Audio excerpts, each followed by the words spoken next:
دوڑ لگائی ہے. ہم تو ظاہری صورت کے لوگ آدمی ہیں بھائی، اور اسی کو کہتے ہیں اصل بات. وہ دوڑ لگائی ہے کہ کبھی کسی قافلے نے ویسی دوڑ نہیں لگا سکا ہی نہیں ہے. اللہ کی مدد بھی ساتھ. یہ قافلہ وہاں گیا وہاں گیا وہاں گیا اور پہنچ گیا. آگے والے ان کو خبر مل گئی تھی کہ قافلہ روانہ ہو چکا ہے ہمارے لیے، وہ جو حملے کرنے کی فکر میں تھے. ان کے سی آئی ڈی کے لوگ مرکزی پھیلے ہوئے تھے خبریں دینے والے. انہوں نے کہا کہ ایک قافلہ مسلمانوں کا آج فلاں جگہ تھا، آج فلاں جگہ تھا اور کل فلاں جگہ. کسی کو بتایا جائے کہ قافلہ آ رہا ہے، وہ حیدرآباد میں تھا اور دوسرے دن کراچی میں تھا پیدل قافلہ، تو کسی کو سمجھ میں آئے گا؟ انہوں نے کہا کہ نہیں، وہ قافلہ الگ ہے، یہ قافلہ الگ ہے. تو وہ ایک قافلہ نہیں جا رہا تھا، 4-5 قافلے بن گئے. اور وہاں کی جو مرکزی انتظامیہ تھی، انہوں نے یہ آپس میں بیٹھ کے مشورہ کیا کہ جن لوگوں نے ان حالات میں، جن کا نبی کا انتقال ہو گیا ہے اور مرکزی قوت چلی گئی ان کی، ان حالات میں یہ 5-4 قافلے انہوں نے روانہ کر دیے ہیں، تو پیچھے کتنی بڑی طاقت ہوگی، اس طاقت کو مت چھیڑو.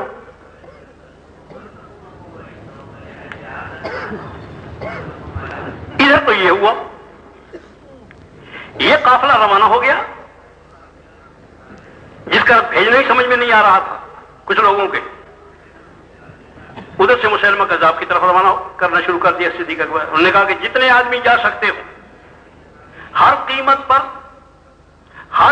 پر سب کچھ چھوڑو اور وہاں پہنچو.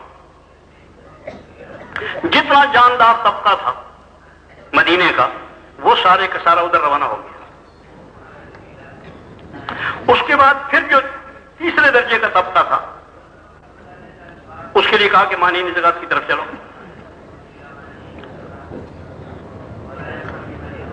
ان مانین زکات کی طرف باقیوں کو نکال لیا. اور اس پر ایک روایت ملتی ہے، صاحب بدایہ کی روایت ہے.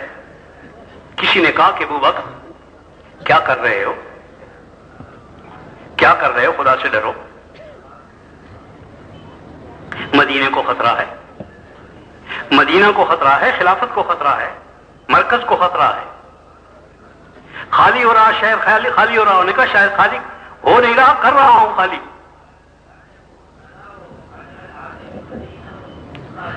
خالی شہر کر رہا ہوں. انہوں نے کہا حالات خراب ہو جائیں گے. تو اس وقت ابو بکر صدیق رضی اللہ تعالیٰ عنہ نے کچھ الفاظ کہے جن کو ادا کرنا بھی زبان سے آسان نہیں ہوتا. فرمانے لگے کہ اگر ازواج مطہرات کی لاشیں پڑی ہوئی ہوں اور ان کو کتے نوچ رہے ہوں تو بھی میں لوگوں کو باہر نکالوں گا. ازواج مطہرات سے مقدس تو کوئی چیز نہیں تھی مدینے کی، کہ اگر ان کی ناشیں پڑی ہوئی اور کتے نوچ رہے ہوں، پھر بھی اگر یہ خطرہ بھی مجھے موجود ہوتا بھی تمہیں باہر نکالوں گا. اور حالات واقعی اسی قسم کے تھے. ان حالات میں لوگ نکلے اور نکلے یہاں تک نکالے، ادھر بھی نکالے، ادھر بھی نکالے، ادھر بھی نکالے، ادھر بھی نکالے. ابتدا جو تھا یمن کا اس کے لیے بھی نکالے، مانین زکات کے لیے بھی نکالے، سب کی طرف نکالے. اور اتنے نکالے کہ ایک روایت اس صاحب بدایہ کی جو آپ کی تاریخ کی صحیح ترین کتاب ہے کہ مدینے میں کوئی بالغ تندرست مرد موجود نہیں تھا. کوئی بالغ تندرست مرد موجود نہیں تھا، سب باہر نکل گئے. بھائی یہی ادا اللہ کو پسند آ گئی. اللہ جل جلالہ نے حالات تبدیل فرما دی.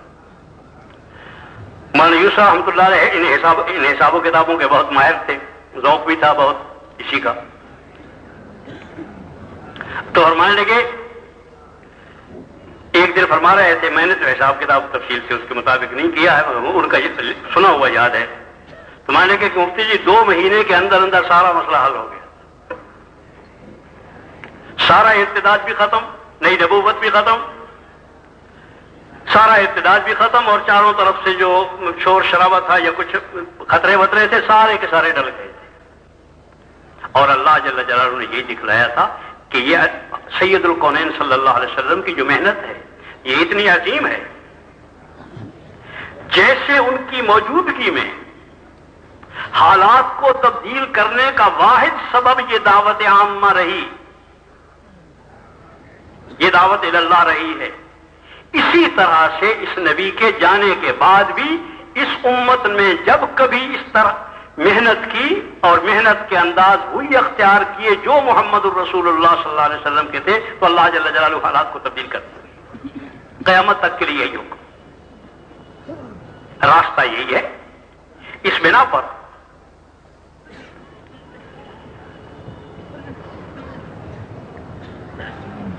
یہ کہا جا سکتا ہے اور بالکل واقعہ ہے کہ یہ امت اپنے نبی کی نیابت میں حضور کے انتقال کے بعد اس دعوت کی ذمہ دار ہے. دعوت اس کا مقصد حیات ہے اور دعوت کی ذمہ دار ہے اور اس بات کی مکلف ہے کہ دعوت کے جتنی صورتیں صحیح ہیں انہی صحیح صورتوں کے ساتھ ابھی ہم دعوت دینے والے نہیں بنے ہیں، دعوت دینے والے بنے نہیں ہیں. دعوت دینے کے لیے جو صفات چاہیے وہ صفات بھی موجود نہیں ہیں. خود دعوت دینے کی جو کام ہے دعوت دینے کا اسے بھی صحیح طور پر ہمیں کرنا نہیں آتا ہے. کچھ کرنے کا نام دعوت نہیں ہے، حضور کے طریقہ کے مطابق کرنے کا نام دعوت ہے. حضور صلی اللہ علیہ وسلم نے صرف نماز نہیں سکھائی، جس طرح حضور نے نماز سکھائی ہے اور اس کی ذرا سی کمی بیشی پر وہ نماز نہیں رہتی ہے. نماز نہیں رہتی. وہ حضور کے سامنے پڑھی نماز صحابی نے اور آ کے سلامت کیا، فرمایا جیسا فإنک لم تصلی، جو تو نے پڑھی ہے نہیں پڑھی. صحابی کی نماز ہے، مسجد نبوی کی نماز ہے، لیکن حضور کے طریقے سے ذرا ہٹی ہوئی. اور ہٹا ہوا بھی یہ نہیں کہ کوئی سجدے چھوڑے ہوئے ہیں یا رکوع چھوڑے ہوئے ہیں یا قرات چھوڑی ہوئی ہے، بلکہ رکوع کے بعد اطمینان سے کھڑے نہیں ہوئے اور دو سجدوں کے درمیان اطمینان سے بیٹھے نہیں. صرف اتنی سی نماز اگر حضور کے طریقے سے ہٹ گئی، یہ نماز نہیں ہے. صحابی پڑھنے والا ہو تو بھی نماز نہیں ہے. ہم تم کون ہوتے ہیں؟ یہی صورت ہر عمل کی ہے. حج کا بھی یہی ہے، زکوٰۃ کا بھی یہی ہے، روزے کا بھی یہی ہے، نماز کا بھی یہی ہے. اور نماز اصل معیار ہے اور یہی صورت تمام اعمال کی ہے. اور اتنا بڑا ظلم کہ نبی نے نماز کا بھی طریقہ سکھایا ہے، روزے کا بھی سکھایا ہے، حج کا بھی سکھایا ہے اور لوگوں کو بلایا ہے باقاعدہ حج کے موقع پر کہ آؤ دیکھو مجھے، آؤ سیکھو، میں شاید اس کے بعد اگلا سال نہ دیکھ سکو مجھے. اور نہیں سمجھایا حضور نے اور نہیں سکھایا تو دعوت کا طریقہ نہیں سکھایا کہ جو کسی کو مرضی یہ کرنا شروع کر دے.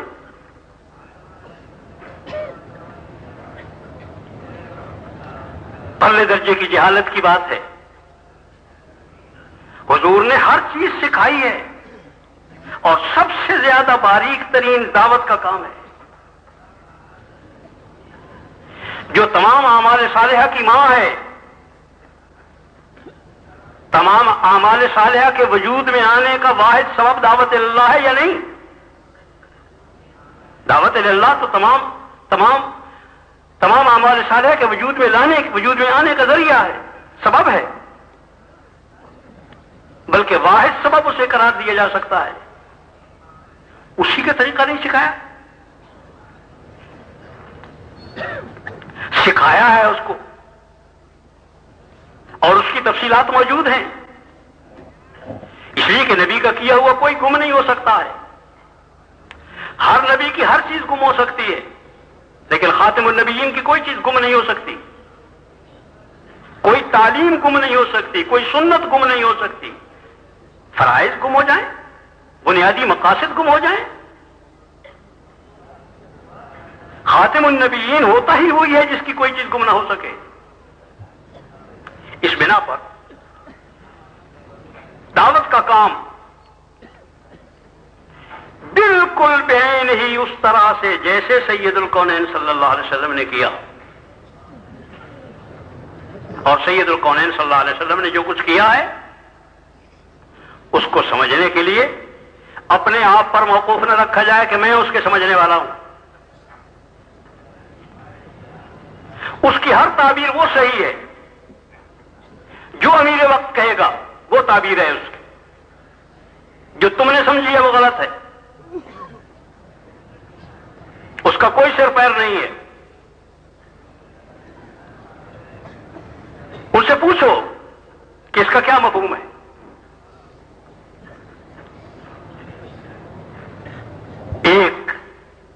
ایک تو وہ عمل صحیح ہو، ایک تو عمل صحیح ہو، اور دوسرا یہ ہے کہ عاملین صحیح ہو. عاملین کا عمل اخلاص کے ساتھ ہو. سب سے بڑا دھوکہ اسی میں ہوتا ہے آدمی کو. اندر کا قضیہ ہے، اندر کا قضیہ ہے. آدمی سمجھتا رہتا ہے کہ میں اللہ کے لیے کر رہا ہوں، اخلاص کے ساتھ کر رہا ہوں. اخلاص کے ساتھ بالکل نہیں ہوتا ہے. پتہ نہیں کن کے ناراض کے لیے ہوتا ہے. قیامت کے دن خالی ہاتھ نکلیں گے. سمجھتے یہ رہے کہ ہم اچھا کر رہے ہیں. اپنے آپ کو متہم کرنا، اپنے آپ کو ہر وقت دیکھنا،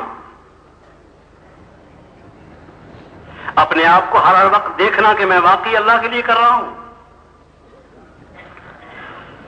آدمی اللہ کے لیے کام شروع کرتا ہے اور خالص شیطان کے لیے ختم ہوتا ہے.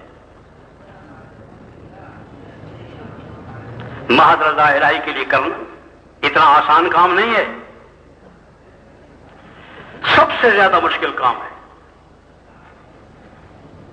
اور جب تک کوئی عمل اخلاص کے ساتھ نہ ہو، ایمان کے ساتھ نہ ہو، اور حضور کے علم کے مطابق نہ ہو، حضور کا لایا ہوا جو اس کے متعلقہ علم ہے اس کے مطابق نہ ہو، اتنے تک وہ عمل اللہ کے ہاں قبول نہیں ہوتا. اس کے عمل کی کوئی حیثیت ہی نہیں ہوتی ہے، اس کا وجود ہی کوئی نہیں ہوتا. اس بنا پر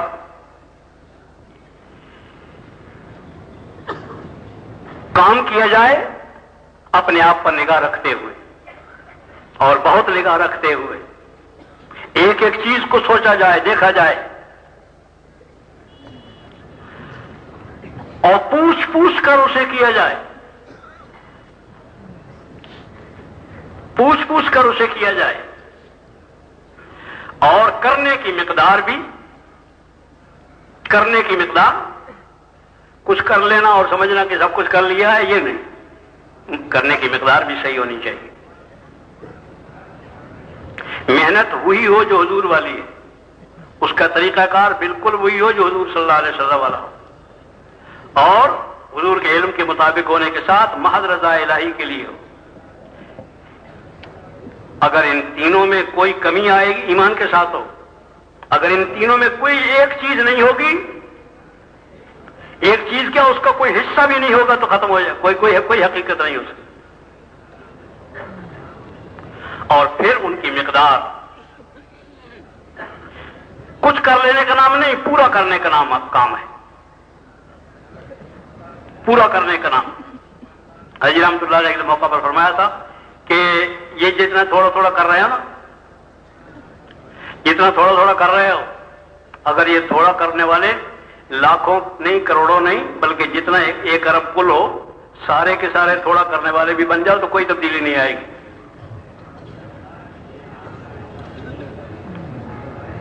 تھوڑا تھوڑا کرنے سے کوئی تبدیلیاں نہیں آیا کرتی. تبدیلیاں اس وقت میں آتی ہیں جب امت 100% کرنے پر آتی ہے. 100% کرنے پر آئے. اور 100% کرنے کا معنی کیا مطلب؟ کل مال کل جان اسی کے لیے ہو. ایک بالکل اندر یہ بات ہو کہ یہ سارا کچھ ہے اللہ کے لیے. کل مال کل جان میرا اللہ کے لیے ہے. اور ساتھ ساتھ یہ کہ دین پورا دین سامنے ہو. صرف 6 نمبروں کا نام دین نہیں ہے. 6 نمبر جو بتائے گئے ابتدائی چیز یہ استعداد پیدا کرنے کے لیے ہے کہ پورے دین پر چلنے کے اللہ استعداد پیدا فرما دے. واقعہ یہ کہ آدمی 6 نمبروں پر آ جائے تو اللہ کا احسان ہے کہ ایسی بنیادی چیزیں ہیں کہ وہ آدمی کے اندر استعداد پیدا ہو جاتی ہے, وہ پھر چلے اور آگے منزل پر پہنچ سکتا ہے.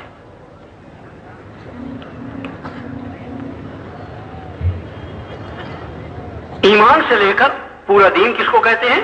ایمان سے لے کے معاشرت تک سب کچھ. ایمان سے لے کے معاشرت تک سب کچھ حضور کے علم کے مطابق ہو.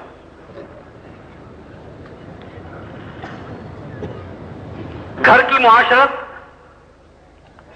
اس میں کوئی شبہ نہیں کہ سب سے مشکل کام ہے, سب سے مشکل کام ہے. لیکن سب سے پہلے جو امت سے جایا کرتی ہے وہ معاشرت ہی جایا کرتی ہے ہمیشہ ہی.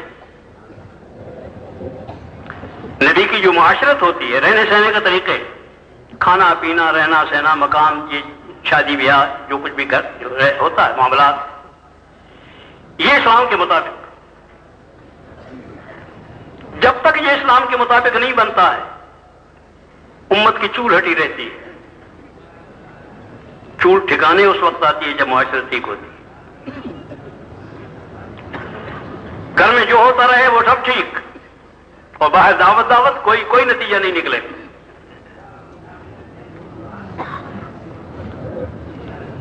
کوئی نتیجہ نہیں نکلے گا.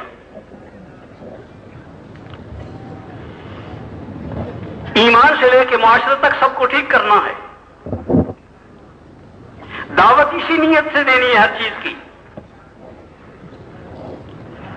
میرا ایمان بھی درست ہو, دعوت ایمان کی دینی ہے.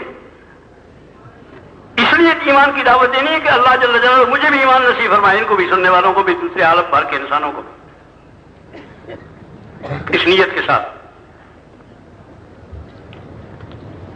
اہدنا الصراط المستقیم, چلا ہم کو راہ سیدھی. کس مد میں؟ ہر مد میں. دماغ کو صحیح سوچنے والا بنا دے, سیدھے راستے پر سوچے, آنکھیں صحیح راستے صحیح دیکھیں, کان صحیح سنیں, زبان صحیح بولے, ہاتھ صحیح لکھیں, صحیح تولیں, صحیح ناپیں. اہدنا الصراط المستقیم اندر کا ہے یہ سارا. اور صرف یہ اندر کا نہیں ہے میری ذمہ داری, میں اندر کا نمبردار نہیں ہوں صرف, میں ساری امت کا نمبردار ہوں. سارے سیدھے راستے پر چلیں, حاکم بھی صحیح راستے پر چلیں, پڑھے لکھے بھی صحیح راستے پر چلیں, ان پڑھ بھی صحیح راستے پر چلیں, مالدار بھی صحیح راستے پر چلیں, غریب بھی صحیح راستے پر چلیں, بوڑھے بھی صحیح راستے پر چلیں, جوان بھی صحیح راستے پر چلیں, عورتیں بھی صحیح راستے پر چلیں, بچے بھی صحیح راستے پر. اہدنا الصراط المستقیم کوئی محدود سی چیز نہیں ہے, یہ صرف پڑھنے کی چیز نہیں, اندر سے مانگنے اور طلب کی چیز ہے. اندر کی ہر وقت کی طلب ہے یہ کہ یہ سارا کچھ ٹھیک ہو ہر وقت, یہ ہر چیز ٹھیک ہو, ہر طبقہ ٹھیک ہو, ساری انسانیت ٹھیک ہو, اور ہر وقت میں ٹھیک ہو. بقول مولانا عیسیٰ رحمۃ اللہ علیہ کے کہ اگر کوئی آدمی نماز ہے, نماز ساری ٹھیک پڑھی, نماز ساری ٹھیک پڑھی, صرف ایک سجدہ نہیں کیا, چھوڑ دیا, ایک سجدہ چھوڑ دیا, ہو گئی نماز. چاہے بیت اللہ میں پڑھ رہا ہو, چاہے مسجد نبی میں پڑھ رہا ہو, چاہے بیت المقدس میں پڑھ رہا ہو, نماز نہیں ہوئی. بلکہ جتنی مقدس ترین جگہ پر پڑھ رہا ہے اتنا ہی زیادہ نقصان ہوا ہے. اس لیے کہ یہاں پڑھی ہے تو 1 لاکھ نماز, ایک نماز ضائع ہوئی ہے, یا 25 نمازیں ضائع ہوئی ہیں, 27 نمازیں ضائع ہوئی ہیں. اور اگر بیت اللہ میں ایسی پڑھی ہے کہ سجدہ نہیں کیا ہے تو 1 لاکھ نمازوں کو ضائع کیا ہے, اور زیادہ نقصان ہوا ہے. بالکل اسی طرح سے بقیہ اعمال کا حال ہے. زندگی بقدر نماز ہے, جس طرح نماز کو از اول تا آخر، وہ وضو کی بسم اللہ سے لے کر السلام علیکم تک از اول تا آخر سب صحیح رکھنا پڑتا ہے، صحیح ہو، ہر چیز صحیح ہو، تب جا کر نماز ایک مکمل ہوتی ہے۔ اسی طرح ایمان سے لے کے معاشرت تک ہر چیز صحیح ہو تو یہ دن صحیح گزرتا ہے، اس کو صحیح دن کہا جاتا ہے۔ اس بنا پر اس انداز کے ساتھ سوچنا ہے اور اس انداز کی فکر پیدا کرنی ہے، اس محنت کرنی ہے، اور یہ محنت پورے دین کی جا کے پیدا ہی اسی وقت میں ہوتی ہے۔ اس کی باتیں بنانا تو بہت آسان ہے، اس کی باتیں کرنا بہت آسان ہے، لیکن یہ سوچ فی الواقع بن جائے اس کے لیے بسیار سفر باید جا پختہ سوچ کا میں بسیار سفر باید تا پختہ شود خامے، کچا پکا بڑے سفروں کے بعد جا کے بنتا ہے۔ اور کلیے کے طور پر سمجھنے کے لیے یہ ہوتا ہے کہ جو سب کچھ لگاتا اللہ اسے سب کچھ دے دیتے، تھوک کے حساب سے تم لگاؤ، تھوک کے حساب سے ہم سے لے لو۔ اگر کل دین چاہتے ہو تو کل لگا دو،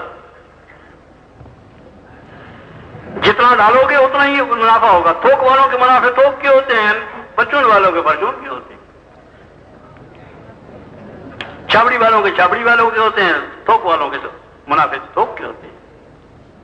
تھوک کے سودے کرو جیسے تھوک کے سودے کرنے والے پہلے گزرے ہیں ہمارے اسلاف، کرنے اول کرنے ثانی۔ واقعہ یہ ہے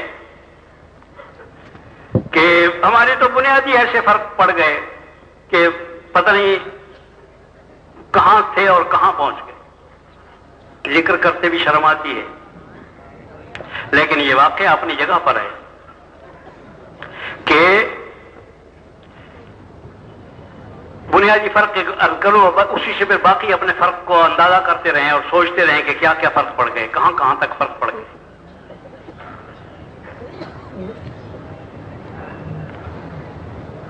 یوں معلوم ہوتا ہے کہ ہم سارے جتنے بھی نظر آتے ہیں جینے کے لیے پھر رہے ہیں، زندگی کی فکر ہے اور جینے ہی کے لیے پھر رہے ہیں، زیادہ سے زیادہ جینا چاہتے ہیں اور جینے کے جتنے سامان اکٹھے کر سکیں وہ سامان زیادہ سے زیادہ اکٹھا کرنا چاہتے ہیں، اعلیٰ سے اعلیٰ سامان، اچھے سے اچھے مکان، اچھے سے اچھے کپڑے، اچھے سے اچھے کھانے، اچھی سے اچھی جائیدادیں، کہ وہ جینے والوں کی جو خواہشیں ہوتی ہیں، جینا اور جینے کی خواہشات، اس کے لیے پھر رہے۔ جس کے اندر بھی سر میں بھیجا ہے ذرا سا شعور اور سوچ بچار ہے، وہ اسی سوچ میں ہے کہ کس طرح شاندار زندگی بنے، اور بالکل صحابہ اس کے برعکس تھے۔ تاریخ کو اگر سامنے رکھ کے کہا جائے تو بالکل سچ نکلے گا، اور سچ ہے کہ واقعی وہ جینے کے لیے نہیں پھر رہے تھے، مرنے کے لیے پھر رہے ہیں۔ ہم پیدا ہی مرنے کے لیے ہوئے، ہم یہاں بھیجے ہی مرنے کے لیے گئے، زندہ رہنے کے لیے نہیں، مرنے کے لیے پھر رہے ہیں۔ ہر آدمی مرنے کی فکر میں، اور یہ واقعہ ہے کہ اگر آدمی مرنے پر آ جائے تو پھر وہ مرتا نہیں، سنت اللہ یہی ہے۔ جو مرنے پر آ جائے اسے مارنا بھی آسان نہیں ہوتا اور وہ مرتا بھی نہیں ہے۔ نوبت یہاں تک پہنچی تھی کہ جب یہ ترکی کے علاقے میں امت مسلمہ گئی ہے تو سب کا خیال یہی تھا کہ یہ مرتے نہیں، خوف اسی بنیاد پر طاری تھا کہ یہ مسلمان ایسے ہیں کہ یہ مرتے نہیں۔ جب وہاں ڈیرا لگا اور ذرا سا اس کو فتح کرنے میں کچھ دیر بھی لگی، اسی درمیان میں ترکوں نے آپس میں مشورہ کیا یا کسی شیطان نے سجائی انہیں کہ کسی طرح سے کسی مسلمان کو اغوا کرو اور پھر اسے قتل کر کے دیکھو کہ واقعی یہ نہیں مرتے ہیں۔ اتنا پکا یقین بنا ہوا تھا، عام سب لوگوں کا کہ یہ مرتے نہیں، اس لیے کہ تھوڑے سے ہوتے ہیں اور بڑھتے چلے ہیں، بڑھتے جا رہے ہیں، بڑھتے جا رہے ہیں، لوگ مر رہے ہیں، بڑی بڑی خبریں آتی ہیں اتنے مر گئے، اتنے یہ اتنے کے اتنے کہ یہ مرتے نہیں. اور واقعہ بالکل یہی ہے کہ جو مرنے پہ آ جاتا ہے وہ نہیں مرتا. اللہ جل جلالہ اس کے لیے ویسی صورتیں پیدا فرماتے ہیں جیسے حضرت اسماعیل کے لیے پیدا فرماتی تھی. جیسے حضرت اسماعیل علیہ السلام کے لیے اللہ نے پیدا فرمائی تھی، ایسی صورتیں اللہ پیدا فرما دیتے ہیں. جو مرنے کو تیار ہو نہیں مرتے ہیں. اور ویسے بھی جو مرنے پہ آ جائے نا اس کو مارنا آسان نہیں ہوتا ہے. جو مرنے پہ آیا ہو وہ 1-10 پر کافی ہو جاتا ہے. اور ان مسلمانوں کا جو 1-10 تک تھا اور 1-2 تک آیا، یہ اسی بنیاد پر تھا کہ یہ مرنے کے لیے پھر رہے. جس کو یہ خطرہ ہو کہ کہیں مر نہ جاؤں، اس نے کرنا ہی کیا ہے؟ وہ تو آدمی کام کا نہیں ہے، وہ تو آدمی کسی کام کا ہے بھی نہیں. یہ آخری درجہ عرض کر رہا ہوں. جب اللہ جل جلالہ پوری دین کی سمجھ بھی عطا فرماتے ہیں اور استعدادیں بھی آتی ہیں، وہ لوگ معاملات کو درست کر سکتے ہیں، وہ معاشرت کو صحیح راستے پر ڈال سکتے ہیں. جو قدم قدم پر کہہ کہ زندگی میں فرق نہ آ جائے، وہ معاشرتیں صحیح نہیں کر سکتے ہیں. اس بنا پر اللہ کا شکر ہے کہ ایک بات چلائی اللہ کے مقبول بندوں نے، اور وہ رفتہ رفتہ اللہ کا شکر ہے بڑھ رہی ہے، بڑھ رہی ہے. لیکن یہ اس کو اس بنا پر ذکر کر رہا ہوں کہ اس منزل سامنے رہنی چاہیے کہ مجھے جانا کہاں ہے. یہی کچھ نہیں ہے جو میں نے کر لیا ہے. میں ایک دن فیصل آباد سے اسلام آباد جا رہا تھا تو ہوائی جہاز میں سوار ہوا. میں سوار ہوا اوپر جہاز میں، جب میری سیٹ تھی میں جا کے بیٹھ گیا. جب میں سیڑھی چڑھ کے اندر داخل ہوا تو ایک صاحب بیٹھے بیٹھے، اس کا منہ تو ادھر تھا مشرق کی طرف. تو وہ یہ کہہ رہا تھا کہ تبلیغی جماعت کا میں بھی رکن ہوں، تبلیغی جماعت کا میں بھی رکن ہوں، میں بھی ممبر ہوں. تبلیغی جماعت کا میں بھی ممبر ہوں، لیکن اس میں بھی واقعی یہ خرابیاں کمیاں ہیں، فلاں فلاں کمی. 1-2 کمیوں کا ذکر کیا کہ فلاں فلاں کمیاں اس کے اندر بھی ہے. یہ میں نے چلتے چلتے اس کا جملہ سنا، میں اپنی سیٹ پر بیٹھ کے، مجھے اس نے نہیں دیکھا. تو میں نے کھڑے کھڑے کہا، میں نے کہا یار مجھے 40-45 سال ہو گئے جماعت میں لگے ہوئے، میں تو ابھی تک ممبر بنا نہیں، تو کہاں سے ممبر بن گیا ہے اس کا؟ اس کا تو میرا ممبر ہے ہی نہیں. تو کھڑے ہو کے کہنے لگا مفتی صاحب میں معافی چاہتا ہوں، مجھ سے غلطی ہو گئی. تو یہ ممبر بننے والے تو بتے رہے ہیں، جن کو پتہ ہی نہیں کہ تبلیغی جماعت کیا چیز ہوتی ہے. ممبر بننے والے تو بتے رہے ہیں، جو جمعرات میں آ گیا وہ ممبر ہو گیا. جس نے کسی کا بیان سن لگا مفتی صاحب کا بیان سن لیا ممبر ہو گیا. تو یہ اس کی ممبری کی بات نہیں ہے، یہ تو دین کے سیکھنے کی بات ہے. اور بالکل واقعہ ہے کہ دین سننے سے نہیں آتا ہے. اور اس وقت اسلام پر سب سے بڑا احسان یہ کیا جاتا ہے کہ ہم اسلام کو سنتے ہیں. جو بڑے دیندار ہیں نا وہ اسلام کو سنتے ہیں. مدینہ طیبہ میں ایک صاحب ملے تھے، 47-48 کی بات ہے.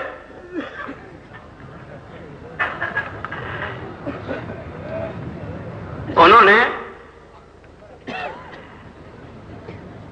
ہمارے ایک ساتھی ہم گشت کر رہے تھے، عمومی گشت تھا مدینہ طیبہ میں. وہ راستے میں ملے، ساتھی نے جیسے متکلم ہمارا بات کیا کرتا ہے کہ ہم نے اپنے سب نے کلمہ پڑھا ہے، لا الہ الا اللہ محمد رسول اللہ، اشہد ان لا الہ الا اللہ واشہد ان محمدا عبدہ ورسولہ. کلمہ پڑھا بھی اور ساتھ کہ ہم نے سب نے کلمہ پڑھا ہے، کلمہ پڑھ کے سنایا بھی کہ ہم نے سب نے کلمہ پڑھا ہے. اور اس پر ہماری ذمہ داری ہے کہ اللہ کے رسول کی اطاعت میں زندگی گزاریں. اور اس کی اطاعت کی سب سے پہلی چیز نماز ہے، یہی پہلا فریضہ ہے اللہ کی طرف سے آسمانوں سے نازل ہوا مکہ معظمہ میں. نماز کا اہتمام کرنا چاہیے. اور آئیے نماز کا وقت ہے, مسجد میں نماز پڑھ لیں. ساتھ اسی محلے کی مسجد تھی, محلے کی مسجد میں نماز پڑھنی اور اس وقت میں وہاں بیٹھ کر پورے دین کی کچھ ان کے متعلق باتیں کریں, سوچیں کہ کیا کرنا چاہیے کہ پورا دین وجود میں آئے, ہمارے اندر بھی, لوگوں کے اندر بھی. یہ بات کر کے ان کو ساتھ لے لیا, وہ ساتھ ہو لیے. ایک ساتھی ان کے ساتھ لگا, وہ ان کے قریب کے علاقے کا تھا. اس نے ان کو دوبارہ کلمہ سنایا اور کلمہ سنا کے پھر ان سے کہا کہ آپ بھی ذرا اس کو دوہرا دیں. یہ کلمہ ہی تو یہاں کے مدینے کی سب سے بڑی سوغات ہے. تو انہوں نے کلمہ پڑھا, اس کے صحیح نہیں تھا کلمہ.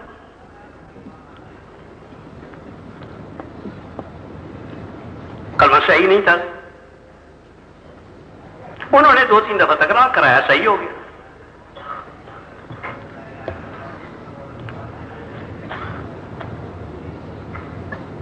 جب وہ مسجد میں آئے, مجھ سے ملے تو مجھے کہنے لگے کہ مجھ صاحب آپ سے سنا تھا ایک دفعہ اور بالکل سمجھ میں نہیں آئی تھی بات, اور میں نے کہا کہ مفتی صاحب بھی غلو کرنے لگے. آپ نے کہا تھا کہ سننے سے دین نہیں آتا, دین سیکھنے سے آتا, صرف سننے سے نہیں آتا.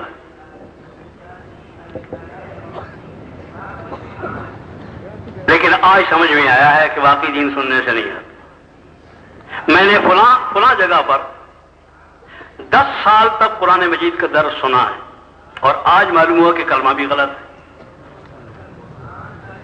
10 سال تک قرآن مجید کا درس سنا, رئیس آدمی, مالدار آدمی, سمجھدار آدمی, اور نہایت اچھے آدمی کے پاس درس قرآن سنا ہے.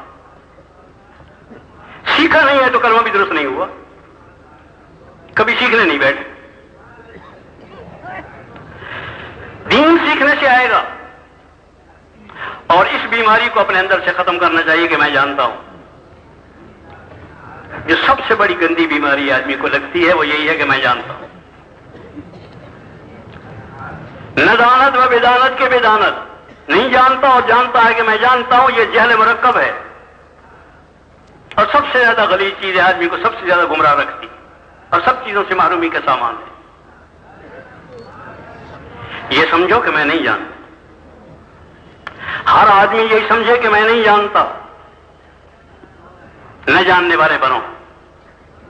جو نہ جاننے والا بنتا ہے اللہ جل جلالہ اسے علم نصیب فرماتے. جو یہ اعتراف کرتا ہے کہ میں نہیں جانتا. مولانا یوسف رحمۃ اللہ علیہ اپنے کمرے سے باہر نکلے اور باہر نکلتے فرمانے لگے کہ مفتی جی الف لام میم کا کیا معنی ہے؟ میں نے کہا الف لام میم کا معنی وہی ہے جو ہر کتاب پہ لکھا ہوا ہے, آپ کو بھی معلوم ہے, مجھے بھی معلوم ہے. جو بات سمجھ میں آئی ہے وہ جلدی سے مجھے بتا دیں کہیں وہ غائب نہ ہو جائے. کیا حالت تھی, اس طرح کے سوال اسی موقع پر کرتے جب کوئی نئی بات سمجھ میں آتی تھی, ذہن میں آتی تھی. راستے کو فرمانے لگے کہ ہاں واقعی نئی بات تو یہی ہے. میں ابھی قرآن مجید پڑھ رہا تھا, قرآن مجید ختم ہوا ابھی میرا, جو منزل کے طور پر پڑھا کرتے ہیں, تو منزل کے طور پر قرآن مجید ختم ہوا میرا, تو وہ مستحب یہی ہے کہ جب ختم ہو جائے تو پھر شروع کر دو نیک فالی کے طور پر کہ اللہ کرے یہ ختم ہونا چلتا رہے. ختم ہو جائے تو پھر ختم نہ ہو جائے بلکہ چلتا رہے پڑھنا. تو میں نے سورۃ فاتحہ پڑھی اور سورۃ فاتحہ کے بعد سورۃ بقرہ شروع کی. پہلے رکوع پڑھ لینا چاہیے تاکہ شروع ہو گیا بھائی آئے جا پھر پڑھتے رہیں گے. تو کہنے لگے جب میں نے الف لام میم شروع کیا تو اسی الف لام میم پر ہی رک گیا. اور فرمانے لگے کہ الف لام میم کا تمام مفسرین لکھا ہے اللہ عالم بمرادی, اس کا اللہ جانتا ہے, اس کی مراد اللہ جانتا ہے کہ الف لام میم کا کیا مطلب ہے. تو خیال یہ آیا کہ یہ قرآن ہر پڑھنے والے کو کہتا ہے کہ سب سے پہلے جب مجھے کھولو اور مجھے پڑھنا شروع کرو تو سب سے پہلے یہ اقرار کرو کہ میں نہیں جانتا, اللہ جانتا ہے. جو یہ اقرار کرے گا دل سے کہ میں واقعی نہیں جانتا, اس کو اللہ جل جلالہ علم نصیب فرمائیں گے. اور جو پڑھوکا بن کے سامنے بیٹھے گا کہ میں جانتا ہوں، اسے کچھ نہیں ملے گا قرآن سے، معروف رہے گا۔ یہ ہمارے ہاں کی عام عادت، جب بات کرو تو کہتے ہیں ہاں یہ میں جانتا ہوں۔ ہمارے دستور ایک بولنے کا بھی یہ ہے کہ ہم جانتے ہیں۔ جاننے والے بن کے نہ رہو، نہ جاننے والے بن کے رہو۔ میں نہیں جانتا، اللہ جانتا ہے، نبی جانتا ہے۔ بقول مولانا یوسف رحمۃ اللہ علیہ کہ ہم اندھے ہیں، ہم اندھے ہیں، بینا کی لاٹھی پکڑ کر چلو، جاننے والوں کی لاٹھی پکڑ کے چلو، ورنہ دھکے کھاؤ گے، کہیں کنویں میں گرو گے۔ جاننے والوں کے پیچھے چلو، جاننے والوں کو دیکھ دیکھ کے چلو، جاننے والوں سے پوچھ پوچھ کر چلو، انشاءاللہ منزل پر پہنچ جاؤ۔ سیکھنے سے دین آئے گا، اور سیکھنے کے لیے وقت چاہیے بھائی، سیکھنے کے لیے وقت چاہیے، اور سیکھنے کے لیے وقت بھی یوں چاہیے کہ سیکھنے میں لگ جاؤ جتنا وقت لگے۔ وقت سیکھنے والا تو وقت مقرر نہیں کرتا ہے، سیکھنے والا نہیں کرتا، وہ تو سیکھنے کے لیے ایک چیز سیکھنی ہے، ایک چیز اس پر جتنا وقت لگ جائے۔ 22 سال 25 سال لگتے ہیں ڈاکٹری سیکھنے کے لیے۔ ہمارا ایک ڈاکٹر تھا، بیچارہ پاس ہو کے ہی نہیں دیتا تھا، نیچے سے لے کے اوپر تک سارے بزرگ زور لگا لگا کے دعاؤں کے تھک گئے، وہ پاس ہو کے نہیں دی۔ اور وہ بھی ایسا تھا کہ وہ لگا رہا، پاس ہونا ہی ہے، 1 سال 2 سال 3 سال پاس ہونا ہے، تو وہ لگا ہوا ہے بیچارہ بھائی، جب تک وہ کام ہو نہ جائے اتنے تک۔ مجھے وہ آدمی بہت اچھا لگا جب ایک آدمی نے مجھ سے وعدہ کیا کہ جی یہ کام انشاءاللہ کل کریں گے، کل نہیں پرسوں، ایک دن چھوڑ کے کہنے لگے پرسوں کریں گے۔ میں کہا بہت اچھا۔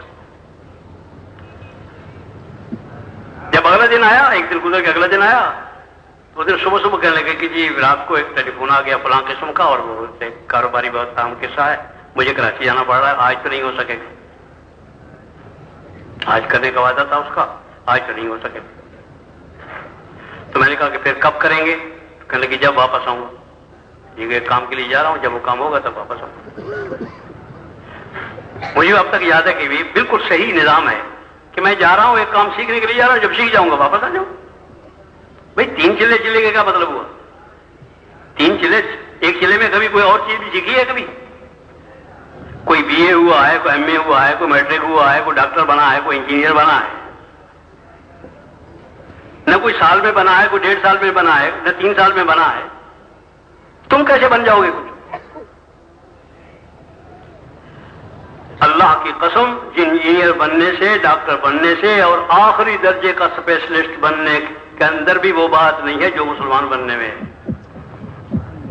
کسی چیز کی کوئی اہمیت نہیں ہے، جو ایمان والا بننے کی، اخلاص والا بننے کی، سید الکونین صلی اللہ علیہ وسلم کے مطابق زندگی گزارنے والا بننے کی، اس کی اہمیت کو جانو۔ ساری زندگی لگا کر بھی اگر اس میں سے کچھ حصہ مل جائے تو سودا سستا ہے۔ بقول مولانا یاسر رحمۃ اللہ علیہ کہ اگر ہزاروں جانیں دے کر ایک سنت بھی زندہ ہو جائے تو سودا سستا ہے۔ ہزاروں جانیں دے کر ہزاروں جانیں جا کر ایک سنت زندہ ہو جائے، سودا سستا ہے، بہت سستا۔ اس بنا پر پورے دین کو سامنے رکھیں گے تو پھر وہ پوری قربانیاں کرنی بھی آسان ہوں گی۔ پوری چیز کو سامنے رکھنا چاہیے کہ مجھے کیا کرنا، کہاں جانا، منزل کہاں ہے۔ جو 4 قدم پچھلے آدمی چل کے آیا ہے انہیں کو نہیں گنتے رہتے اور گاتے رہتے کہ ہم نے یہ کیا، ہم نے یہ کیا، ہم نے یہ کیا۔ جو 4 قدم نکل آئے اچھا ہے، نکل آئے، اگلی منزل دیکھو کہ جانا کہاں ہے تم۔ منزل ہے محمد الرسول اللہ صلی اللہ علیہ وسلم اور ان کے ساتھی۔ اسی حضور نے یہ فرمایا، جب پوچھا گیا کہ فتن کا دور آئے گا ہم کیا کریں، تو حضور فرمایا کہ ما انا علیہ و صحابی، جس پر میں ہوں اور میرے صحابہ، یہ تو اسلام ہے، باقی کچھ اور ہے۔ جب تک وہاں نہیں پہنچیں گے اتنے تک منزل پر نہیں آئے، اور وہاں پہنچنے کے لیے جو کچھ کرنا چاہیے وہ سب کچھ کرنا چاہیے۔ جو اس زمانے میں کیا گیا اگر وہی کیا جائے گا سلیقے کے ساتھ تو اللہ جل جلالہ کی مدد بھی ساتھ ہوگی اور اللہ جل جلالہ اسے آسان فرما دے گا۔ اس کے لیے ہمت کر کے بتائیں کون کون اللہ کے بندے کتنے کتنے کون کون اس انداز کے ساتھ تیار ہیں کہ جا رہے ہیں انشاءاللہ جب کام ہو جائے گا واپس آ جائیں گے؟ کیا مشکل ہے؟ اس کے لیے کون کون تیار ہے؟ تیار کردہ علمی کیسٹ گھر کیسٹ اور سی ڈی ملنے کا پتہ نوٹ فرما لے۔ علمی کیسٹ گھر، دکان نمبر 5، فاطمہ پلازا، بالمقابل